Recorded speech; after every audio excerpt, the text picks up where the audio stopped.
Fala galerinha do xadrez, tudo beleza? Pessoal, mais uma partida aqui das semifinais do Legends of Chess 2020 e neste tabuleiro temos Ian Nepomniachtchi de brancas contra Anish Giri. Vale lembrar que no primeiro dia das semifinais Nepomniachtchi venceu o match, portanto nesse segundo dia pode haver uma definição. Se o Ian Nepomniachtchi ganhar o match no segundo dia, Nepomniachtchi está na final contra Magnus Carlsen.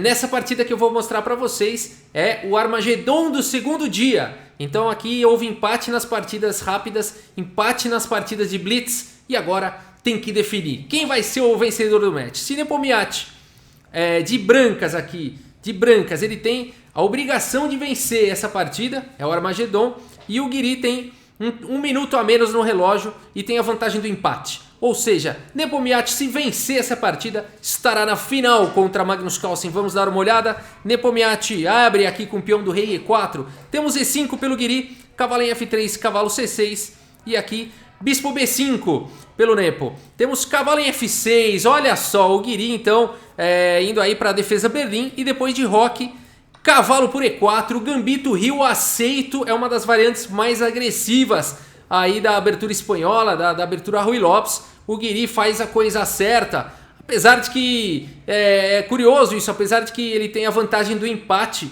ele escolhe aí uma variante bem agressiva e vai, pelo visto, tá jogando para ganhar, hein? Vamos ver. A partida segue com torre E1 atacando o cavalo, cavalo D6 e aqui cavalo por E5 pelo Nepo.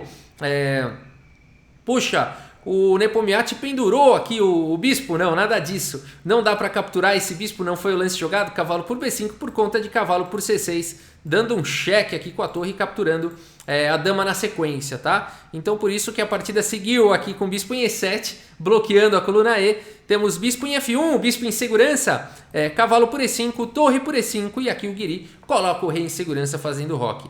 D4 pelo Nepomniachtchi, bispo em F6 atacando a torre, torre volta lá para E1. Torre 8 pelo Giri, essa torre quer passear mesmo, torre por E8, mas é fim de jogo para essa torre, porque depois de cavalo por E8 foi o fim da linha dela. A partida seguiu com D5 e agora D6, A4, A5 e aqui torre A3, o Nepomniachtchi faz a abertura poletinho aí, né pessoal? Aqui ele desenvolvendo a torre como os manuais mandam não fazer, né? Não jogar o lance A4 e torre A3, mas nesse caso é o Nepomniachtchi jogando, e ele é um super grande mestre e ele pode, né? Ele sabe o que ele está fazendo, ele tem domínio do que ele está fazendo.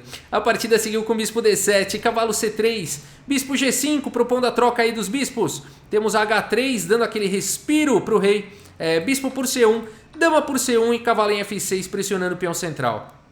Dama D2, a dama na segunda horizontal, também protegendo, adicionando aí uma proteção ao peão de D5, H6, dando também aí o respiro para o rei, o famoso lance profilático. Torre B3, olha só, a torre ativa, passou para a terceira horizontal. Nepomniachtchi atacando o peão do Giri, B6 protegendo e agora cavalo B5, abrindo um pouco de espaço aqui para a torre poder passar e também pressionando o ponto de C7. Temos torre C8 e agora dama em D4, uma dama muito bem centralizada de Nepomniachtchi, bispo em F5 aqui pelo Giri e torre C3. Olha só o que o Nepo está fazendo com essa torre aí, é muito interessante. Agora botando pressão aqui no ponto de C7. Temos bispo em E4 aqui pelo Giri, botando pressão no ponto de D5 e aqui bispo C4 protegendo o peão de D5. E agora dama D7 aqui pelo Giri. Temos bispo B3, então renovando aqui, o bispo estava bloqueando aqui a torre, ele veio para cá para proteger o peão. Bispo B3 fica mantendo a pressão aqui no ponto de C7, enquanto continua protegendo os peões.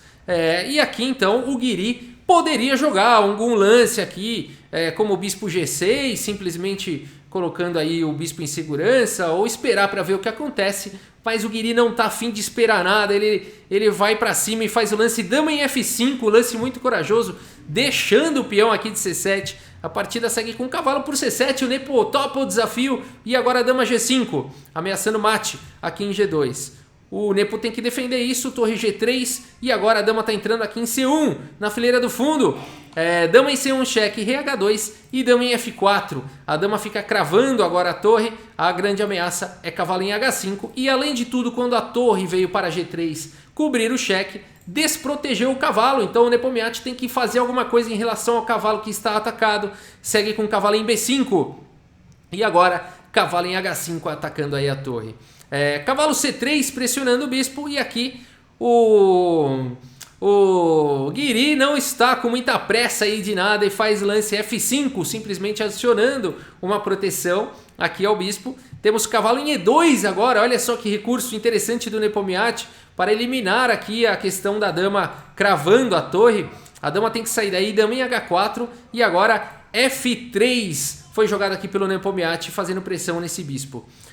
Temos cavalo por G3 capturando a torre, cavalo por G3 e dama em F4. Notem aqui que o bispo não pode sair daí, porque senão está caindo a dama. Então temos dama em F4 e F por E4. Puxa, Rafael, o Nepomniachtchi conseguiu se sair muito bem. O Guiri fez aquele gambito, veio com a dama, fez umas cravadas aí, mas o Nepomniachtchi se deu muito bem. Tá aí com 2 peças por uma torre.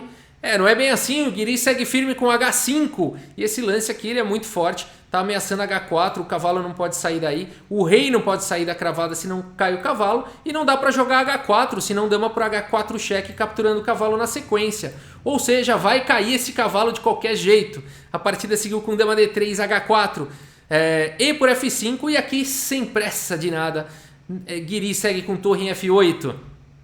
Temos dama em F3 propondo as trocas. Primeiro H por G3, cheque, dama por G3. E agora a dama do Guiri está atacada. Torre por F5 capturando um peão e defendendo a dama. Temos dama por F4, torre por F4 e esse final. Então aí Guiri com torre, 4 peões contra bispo e 6 peões aí do Nepomniachtchi. Nepomniachtchi com 2 peões a mais. A partida segue. Mas notem uma coisa interessante aqui. Os peões do Guiri em casas escuras, né? A partida segue com rei G3 e G5 e depois de C3, rei G7. Se a gente observar, todas as peças do Guiri estão em casas escuras. Olha que interessante isso, né? Então esse bispo aqui fica caçando fantasma e ele não enxerga nada nessa posição.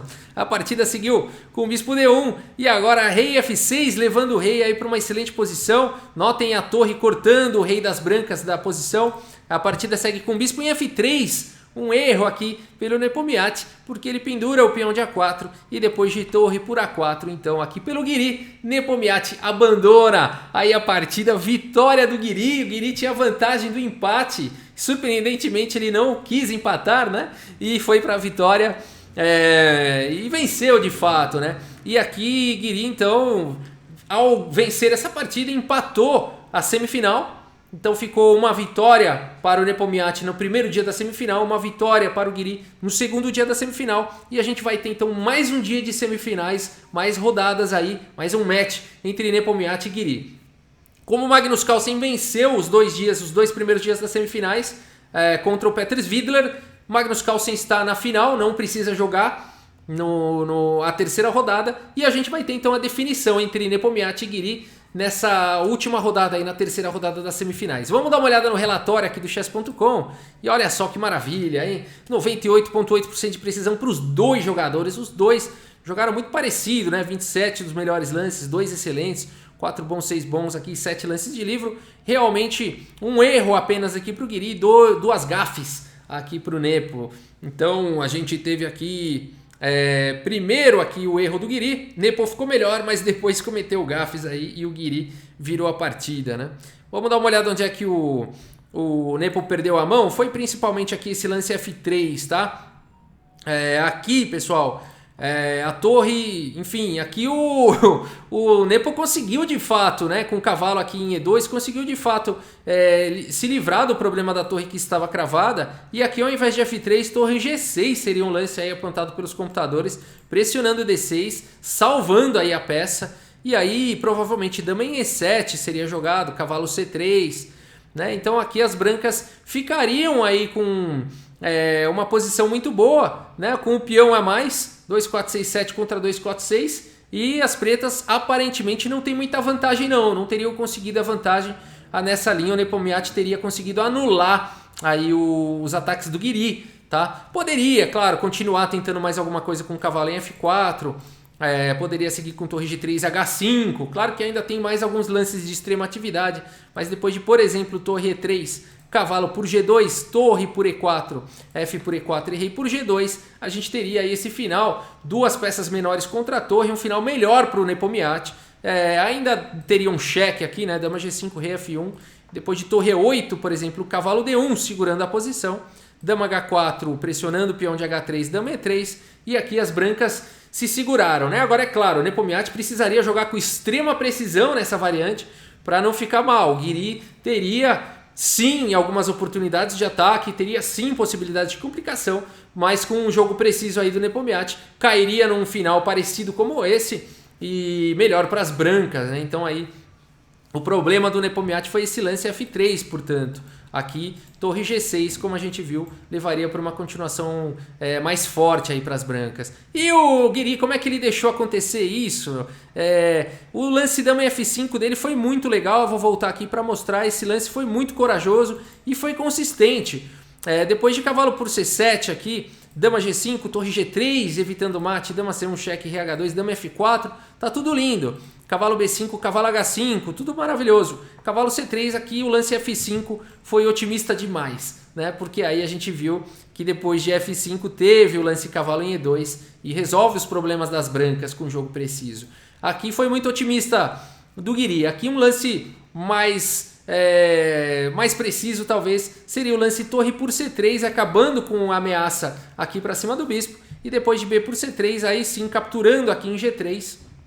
E depois de F por G3, dama aqui em E5, a gente teria aí uma posição bastante equilibrada. O jogo poderia continuar dessa forma, né? Bastante equilibrado, mas é de surpreender aí que o Guiri preferiu não ir para a linha equilibrada e preferiu aí criar complicações e acabou dando certo, acabou vencendo aí a partida. É isso, pessoal, espero que vocês tenham gostado dessa partida. Muito obrigado pela sua audiência, um grande abraço aí para todos vocês e até a próxima, valeu!